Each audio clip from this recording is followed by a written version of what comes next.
Welcome back. In this step, let's answer the question, how is the Spring jar downloaded? The answer to that question is Maven. Maven is the build tool that we are using, and Maven is the one which is downloading the Spring jars for you. You might be wondering, what happens if I manually download Spring jar? Why can't I download the Spring jar manually and use it in my project? The thing is, Spring jar needs a lot of other jars. Spring is a dependency. My project needs Spring. Spring framework also needs a lot of other jars to be able to do its work. These are called transitive dependencies. What you would need to do if you want to manually download Spring jar is also download all the transitive dependency jars as well. So you need to download the Spring jar and maybe 10 or 20 or 30 other jars that Spring needs. If you go over to our Project Explorer and go to Maven dependencies, you can see that there are a lot of jars that we are making use of in here. You don't want to manually go and download all these jars. Why? Because each time a framework changes, there might be other jars it needs. And therefore, there's a lot of work in managing these jars.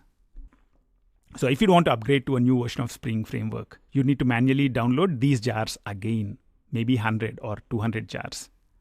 Because we don't want to do this manually, we go for a tool called Maven. Maven manages the jars that are needed by your application. Our application needs Spring framework. We tell that to Maven. And Maven downloads Spring framework. It downloads all the other things that Spring framework needs, and it makes them available for our projects under Maven dependencies. So, once we add a dependency on Spring framework, Maven would download Spring framework and all its dependencies. You would see that all these dependencies are coming in just because of two entries in our file called pom.xml. The pom.xml is where we are defining all the Maven configuration. In here, in dependencies, you would see two dependencies defined. Org Spring Framework boot Spring Boot starter and org Spring Framework boot Spring Boot starter test. To see the magic in action, what I'll do is I'll actually expand this Maven dependencies. I'll show the Maven dependencies on the right hand side. And I'll go ahead and remove these dependencies and save the project. You would see that all the Maven dependencies disappear and there are a lot of compilation errors. Let's undo this, Ctrl Z or Command Z. I just wanted to show that this is where all the dependencies are coming in from. So just by adding a couple of dependencies in your pom.xml, we are able to download a lot of jar files and we are able to make use of them in our code. And that's what Maven enables. As we saw, all the configuration is in pom.xml. If you look at the pom.xml, all the artifacts are identified by group ID and artifact ID. Earlier in Spring Initializer, when we created our project, we gave a group ID and artifact ID for our project as well. Com in 28 minutes Spring. Learn Spring Framework. Similar to that, you would see that other dependencies also have a group ID and an artifact ID. Just like a class has class name and a package, any Maven dependency has group ID and artifact ID. Let's look at some of the important features of Maven.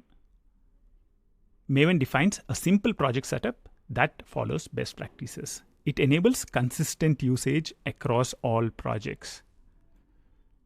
If you look at the structure of the project, source main Java, source main resources, source test Java, having a pom.xml in here, you'd see that most Java projects, most Spring projects would follow very, very similar structure. This is a standard structure which is defined by Maven, and this standard structure is used by almost 99% of Java projects.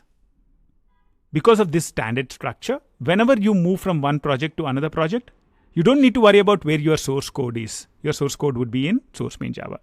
You don't need to worry about where your configuration is in. It's in source main resources. The other feature is what we already talked about. Maven manages dependency updates and transitive dependencies. If you go to the pom.xml and if you change the version, for example, 3.00-M3, you want to change from this version to another version, you just need to change the version in here. You would see that all the other dependencies would be automatically updated. The important takeaway from this specific step is that Maven manages all the application dependencies. If you'd want to use a jar in your application, you can define that as a dependency in your pom.xml and Maven would download it for you. Now, before we leave, a warning.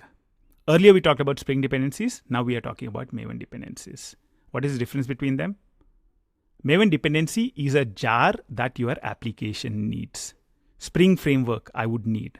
That's a Maven dependency. Spring dependencies are for Spring Beans. Earlier, we created the web controller class, and this needs the business service. So business service is a dependency of my web controller. This is Spring dependency.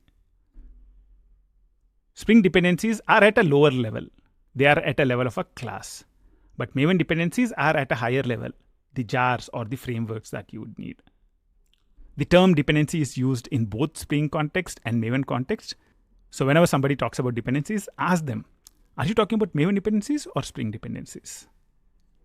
I'm sure you're having a wonderful time, and I'll see you in the next step.